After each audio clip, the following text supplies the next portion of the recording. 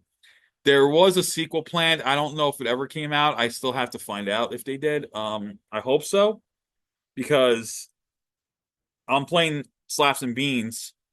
When I'm not watching movies, or I got a little free time, I like to game now and again. And so I've been playing a lot of various games. I've been playing Texas Chainsaw Massacre, Evil Dead, Elder Scrolls Online. I'm a huge fan of. And I am playing Slaps and Beans. That's one of the other games I've been playing, and I've been having a ball with this game. So yeah, I believe you can get on the PlayStation Store. I believe it's $9.99. If you're a Terence Hill and Bud Spencer fan, definitely, and you have PlayStation, or you can see where else it might be on Steam also. Yeah, if you could find this game, I highly recommend it. Check it out. It's the classic 16-bit side-scrolling game, but it's 8-bit, 16-bit side-scrolling game, so it's done in the vein of the old school video games. But it's a lot of fun, and of course, like I said, the mini game is based on the beer drinking, hot dog eating contest. So definitely check it out. So, but yeah, check out Watch Out We're Mad on Tubi right now.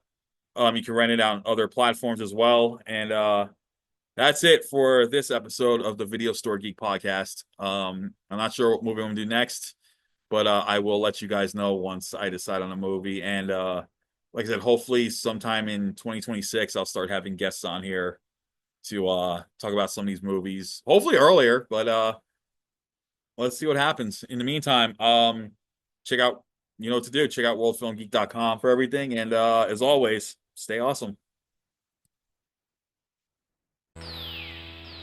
Thank you for listening to the Video Store Geek Podcast. Don't forget to check out worldfilmgeek.com for the latest reviews, interviews, and news in the world of indie and global cinema. And see you on the next episode of the podcast. Stay awesome, film geeks.